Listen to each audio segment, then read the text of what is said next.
Hey everyone, welcome back to The Explainer. Today we're building the ultimate biological catalyst revision guide.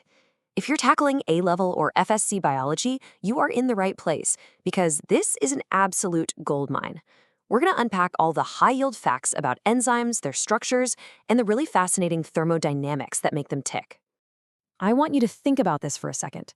Why would cellular processes like, say, DNA replication, or even just digesting your breakfast, be completely impossible without biological catalysts?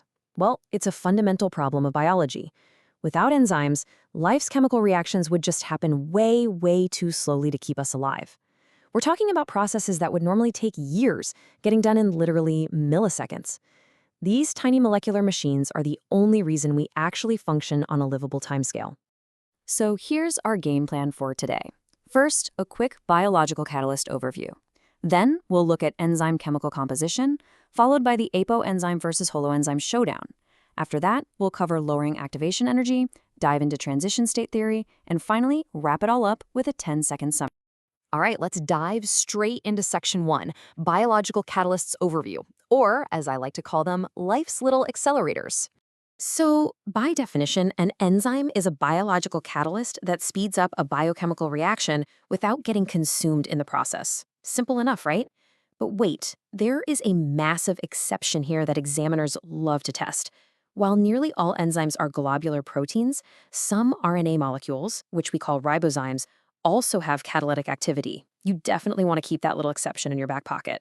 Let's quickly rattle off the core features of these biological machines. First up, their catalytic nature. They accelerate reactions without undergoing any permanent changes themselves. Second is specificity. Every single enzyme has a completely unique active site. It's kind of like a super specific lock and key. Third, they are incredibly sensitive to their environment, especially when it comes to temperature and pH changes. Fourth, a lot of these reactions are totally reversible. And lastly, regulation. The cell can actually tightly control enzyme activity using specific inhibitors or activators.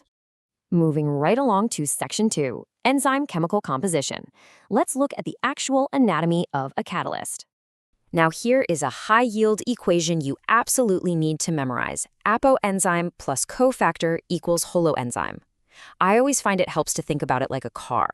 The apoenzyme is essentially the car's frame and the engine, right? It's the structural framework. But sitting on its own, it's totally inactive. It's not going anywhere. The cofactor, on the other hand, is the key.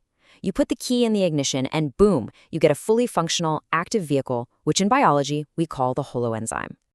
And this brilliantly illustrates exactly how that works. You can see how the structurally sound but completely incomplete apoenzyme framework perfectly accepts that cofactor puzzle piece to form the holoenzyme. Without that non-protein addition, the enzyme really is just a parked car. So that key we just talked about, the cofactor, can actually come in 3 different types. First, we've got coenzymes. These are organic molecules, they're loosely bound, and they usually come from vitamins. A really classic example here is NAD+. Second, we have prosthetic groups. Now, these are also coenzymes or metal ions, but they are tightly, permanently bound to the enzyme. Think of the heme group in cytochromes. And third, metal ions. These are inorganic cofactors like magnesium or zinc ions, and they are absolutely essential for activating and stabilizing the whole setup. Okay, on to Section 3, apoenzyme versus holoenzyme. This is our core comparison. So the crucial point here is seeing this stark contrast between these two states. The apoenzyme is protein only. It's structurally unstable and honestly completely inactive. It needs a buddy. The holoenzyme, though, is the full package, the combined protein and non-protein cofactor. It is stable and highly catalytically efficient. To put that into perspective, an inactive apolilactate dehydrogenase has to bind to its coenzyme, NAD+, to finally become the fully active holoenzyme, lactate dehydrogenase. Next up, Section 4, Lowering Activation Energy, or the physics of the push. Before we get into the physics, we need to define activation energy, which you'll usually see written as E sub A. In the Arrhenius model, this is the absolute minimum amount of energy that reactants must have for a chemical reaction to even happen. Think of it like a giant thermodynamic hill. Even if a reaction is destined to happen, those reactant molecules simply must push over this vital energy barrier to transform into products. Without a little push, they're just going to stay exactly as they are. Now, what's really interesting here is how dramatically the enzyme changes this landscape. See that massive peak? That represents the activation energy for an uncatalyzed reaction. It's a huge hill to climb. But by bringing in a catalyst, that curve drops significantly. The enzyme drastically lowers that required energy peak. It's kind of like it just tunnels straight through the hill, making it incredibly easy and fast for reactants to turn into products. Let's see how this builds into Section 5, transition state theory, and that unstable peak. So how exactly does an enzyme pull this off? Let's step through the milestones. First, the substrate binds to the enzyme's active site. Second, stabilizing non-covalent forces, we're talking hydrogen bonding and van der Waals forces, start locking things into place. Third, and this is the absolute secret sauce, these favorable interactions release free energy, which is known as binding energy. And finally, step 4. That newly released binding energy basically forces the substrate into a highly unstable transition state.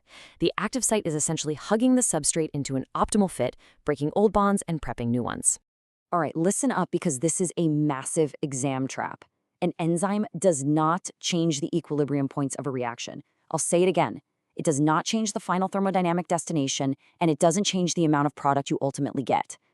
All it does is speed up the rate at which you reach equilibrium by lowering that activation energy barrier.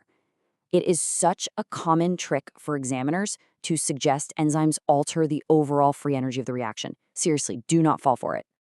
We're in the home stretch. Section 6, the 10-second summary and final review. Okay, let's lock this in. Here is your rapid-fire 10-second exam summary. Number 1, enzymes function by lowering activation energy. Number 2, the active holoenzyme is always the inactive apoenzyme plus a cofactor. Number 3, the binding energy released at the active site is what drives the substrate into the transition state. And number 4, our favorite exam trap, enzymes absolutely do not change the overall reaction equilibrium. To wrap up this explainer, I want to leave you with a bit of a provocative thought. We've just seen how utterly perfect these molecular machines are. But if a simple protein structure holds the thermodynamic key to all life, what do you think happens to a living system when just one specific cofactor, say a single vitamin or a tiny little zinc ion, goes missing? The fragile precision of biology really is mind-blowing. Thank you so much for exploring this with me. Keep reviewing these concepts and good luck with your exam prep.